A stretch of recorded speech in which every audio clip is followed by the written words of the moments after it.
क्या आपने कभी सोचा है कि इतिहास में कुछ सभ्यताएं इतनी महान होने के बावजूद अचानक क्यों गायब हो जाती हैं? आज हम एक ऐसी ही सभ्यता की कहानी जानने वाले हैं जिसे शायद इतिहास में सबसे ज्यादा गलत समझा गया। सोचिए, एक ऐसी मानव जाति जिसने घने और खतरनाक जंगलों के बीच ऐसे महानगर खड़े कर दिए जिनकी हम आज कल्पना भी नहीं कर सकते। हम बात कर रहे हैं महान माया सभ्यता की। तो चलिए इस रहस्य की गहराई में चलते हैं और देखते हैं कि कैसे ये लोग ज्ञान के बिल्कुल चरम पर पहुंचे और फिर अचानक कहीं गायब हो गए। दशकों तक दुनिया को यही लगता था कि माया लोग बस कुछ लाख ही होंगे, लेकिन जरा 2018 के इस क्रांतिकारी लाइडर स्कैन पर नजर डालिए। जब इस टेक्नोलॉजी ने ग्वाटेमाला के घने जंगलों के पार देखा तो पता है क्या मिला? जमीन के नीचे 60,000 से भी ज्यादा छिपी हुई इमारतें। इस एक खोज ने ये साबित कर दिया कि माया सभ्यता की आबादी 1 करोड़ से भी ज्यादा थी, मतलब उस वक्त के किसी भी यूरोपीय देश से कई ज्यादा। लेकिन यहाँ सबसे बड़ा सवाल, या कह लीजिए सबसे बड़ा विरोधाभास ये है कि आखिर इतनी विशाल आबादी बिना किसी बेसिक नेचुरल रिसोर्स के कैसे पनप सकती है? एक ऐसे घने जंगल के बारे में सोचिए जहाँ कोई नदी ही नहीं बहती। बिना पानी के 1 करोड़ लोगों ने इतना बड़ा साम्राज्य कैसे खड़ा कर लिया? यही इस पूरी कहानी का सबसे बड़ा रहस्य है। तो आइए सबसे पहले बात करते हैं इस छिपे हुए जंगल महानगर की। इस गुत्थी को सुलझाने के लिए हमें थोड़ा पीछे साल 1839 में चलना होगा। खोजकर्ता जॉन लॉयड स्टीफंस और फ्रेडरिक कैथरवुड सेंट्रल अमेरिका के बेहद खतरनाक जंगलों से गुजर रहे थे और तभी उन्हें लताओं और काई से ढके हुए कुछ विशाल खंडहर मिले। ये कुपान नगर था जो सदियों से दुनिया की नजरों से बिल्कुल छिपा हुआ था, और बस यहीं से माया सभ्यता की खोज का असली सिलसिला शुरू हुआ। जरा इस बदलाव को समझिए। एक तरफ 19वीं सदी की वो पुरानी धारणा है कि जंगल में बस थोड़े बहुत छोटे मोटे मंदिर दूर दूर बने होंगे, और दूसरी तरफ आज के लाइडार स्कैन की सच्चाई है। देखिए कैसे ये एक दूसरे से जुड़े हुए विशाल सुपर सिटीज हैं। ये कोई आम जंगल का गांव नहीं था, बल्कि किसी आधुनिक शहर जैसा एक पूरा नेटवर्क था। अब आते हैं इस बात पर कि आखिर उन्होंने इस ग्रीन हेल यानी हरे नर्क में सरवाइव कैसे किया। आइस एज के बाद जब ये लोग युकटन प्रायद्वीप तक पहुंचे तो उनका सामना एक ऐसे माहौल से हुआ जो किसी नर्क से कम नहीं था। ये पूरा इलाका स्पंज जैसे चूना पत्थर यानी लाइमस्टोन से बना था, जहां जिंदगी बसाना बिल्कुल भी आसान नहीं था। इनकी असली ताकत इनका दिमाग था। एक तरफ इनकी रुकावटों को देखिए, किसी तरह की कोई नदियां नहीं, लोहे के औजार नहीं, पहिए का आविष्कार नहीं हुआ था, और यहाँ पर कि सामान ढोने के लिए घोड़े जैसा कोई जानवर भी नहीं था। लेकिन इसके सामने उनके सॉल्यूशंस और भी ज्यादा शानदार थे। उन्होंने जमीन के अंदर के पानी के कुंड ढूंढ निकाले, सर्जरी करने वाले ब्लेड से भी तेज ऑब्सिडियन पत्थर का इस्तेमाल किया, और भारी चट्टानों को खिसकाने के लिए सीधे इंसानी ताकत से चलने वाले रोलर्स बना दिए। क्या कमाल का दिमाग लगाया था। पानी की उस भारी कमी का एक ही इलाज था, और वो थे सेनोट्स। ये जमीन के अंदर बने नेचुरल और काफी गहरे मीठे पानी के कुंड होते थे।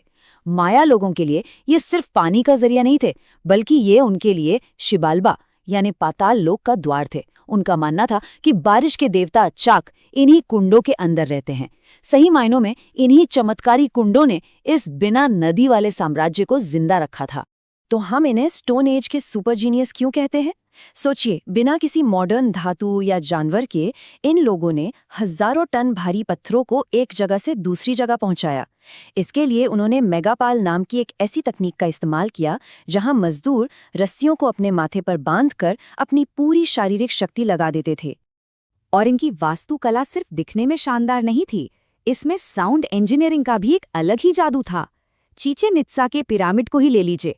अगर आप इसके सामने खड़े होकर एक ताली बजाएंगे ना, तो वो आवाज वापस लौटते वक्त उनके पवित्र पक्षी क्वेत्सल की आवाज जैसी सुनाई देगी। माया सीमेंट से बनाए गए इन परफेक्ट एंगल्स को अगर आज हमें बनाना हो तो उसके लिए मॉडर्न कंप्यूटर सॉफ्टवेयर लग जाएंगे। और ये तो सिर्फ शुरुआत है। एल कस्टीलो पिरामिड असल में पत्थरों से बना एक विशाल कैलेंडर है। इसके चारों तरफ मिलाकर ठीक 365 सीढ़ियां हैं। साल के हर दिन के लिए एक, और साल में सिर्फ 2 बार इक्विनॉक्स के दिन सूरज की किरणें इस पर ऐसे पड़ती हैं कि उसकी परछाई बिल्कुल एक विशालकाय सांप जैसी लगती है जो आसमान से नीचे उतर रहा हो। खगोल विज्ञान और गणित का इससे बेहतरीन उदाहरण शायद ही कहीं मिले। मैथ्स के मामले में तो ये अपने वक्त से पूरी तरह आगे थे। एक तरफ जहां प्राचीन यूरोप के लोग रोमन अंकों को समझने में स्ट्रगल कर रहे थे, वहीं माया एस्ट्रोनॉमर्स बेस 20 सिस्टम का इस्तेमाल करके आज के सुपर कंप्यूटर जैसी कैलकुलेशंस कर रहे थे। उन्होंने दुनिया से अलग खुद ही जीरो यानी शून्य का कॉन्सेप्ट ढूंढ निकाला था, जिसे वो शंख के चिन्ह से दिखाते थे। और बिना किसी लेंस के उन्होंने शुक्र ग्रह यानी वीनस की मूवमेंट को बिल्कुल एक्यूरेटली ट्रैक कर लिया था। इन्हीं कैलकुलेशंस की मदद से उनका मशहूर लॉन्ग काउंट कैलेंडर तैयार हुआ, वही कैलेंडर जिसको लेकर 2012 में दुनिया खत्म होने की बड़ी बड़ी अफवाहें उड़ी थीं। लेकिन इस टाइमलाइन को ध्यान से देखिए। माया लोग समय को एक सीधी लकीर नहीं बल्कि एक चक्र या साइकिल के रूप में देखते थे। 3114 ईसा पूर्व में शुरू हुआ उनका 5125 साल लंबा महाचक्र 21 दिसंबर 2012 को पूरा हुआ था। तो ये कोई प्रलय का दिन नहीं था, बल्कि सिर्फ उनके कैलेंडर का एक रीसेट पॉइंट था। अब आसमान के इन तारों से जमीन पर आते हैं और इनके दैनिक जीवन और इनके अजीबोगरीब ब्यूटी स्टैंडर्ड्स को देखते हैं। इनके समाज में एक बहुत बड़ा गैप था। एक तरफ जैगुआर की खाल पहनने वाले अमीर शासक है और दूसरी तरफ आम परिवार। हालांकि एक दिलचस्प बात यह थी कि इनकी इकोनॉमी में महिलाओं का बहुत बड़ा और ताकतवर रोल था। अब जरा इनके ब्यूटी स्टैंडर्ड्स के बारे में सुनिए, जो सच में थोड़े हैरान करने वाले हैं। इलीट क्लास के लोग यानी जो ऊंचे दर्जे के थे, वो मक्का के देवता जैसा दिखने के लिए बचपन में ही बच्चों के सिर पर लकड़ी की तख्तियां बांधकर उनकी खोपड़ी को लंबा कर देते थे। वो जानबूझकर भींगापन पैदा करते थे और अपने दांतों को आरी से नुकीला बनाकर उनमें जेड पत्थर जड़वाते थे। उनके लिए ये सब ऊंचे स्टेटस की निशानी थी। इकोनॉमी की बात करें तो यहाँ एक मजेदार बात ये थी कि इनके यहाँ सच में पैसा पेड़ों पर उगता था। इनकी करेंसी कोको बीन्स थी, यानी चॉकलेट के बीज। बस 10 बीज देकर आप एक खरगोश खरीद सकते थे और ठीक 100 बीज में एक गुलाम मिल जाता था। आगे बढ़ते हैं और इनके उस एग्रीकल्चरल मिरेकल यानी कृषि के चमत्कार की बात करते हैं। अब सोचिए, एक ऐसे जंगल में जहाँ की मिट्टी कुछ ही सालों में अपनी उपजाऊ क्षमता खो देती है, वहाँ करोड़ों लोगों का पेट भरना किसी बहुत बड़े लॉजिस्टिक नाइटमेयर से कम नहीं था। इस समस्या का इनके पास एक शानदार सलूशन था, मिल्पा सिनर्जी। ये पौधों का एक ऐसा बेहतरीन कॉम्बिनेशन था जो किसी फुली ऑटोमेटिक मशीन की तरह काम करता था। स्टेप 1, फलियां मिट्टी में नाइट्रोजन घोलती थीं। स्टेप 2, मक्का उसी नाइट्रोजन का इस्तेमाल करके लंबा बढ़ता था। और स्टेप 3, कद्दू के बड़े पत्ते जमीन को धूप से बचाकर वहां नमी बनाए रखते थे। इस सिस्टम और दलदली जमीन पर बनाए गए ऊंचे खेतों की वजह से ये लोग साल में 3 बार बम्पर फसल उगा पाते थे। सिर्फ खाना ही नहीं, इनकी प्लानिंग का एक और बड़ा नमूना था पानी का शुद्धिकरण।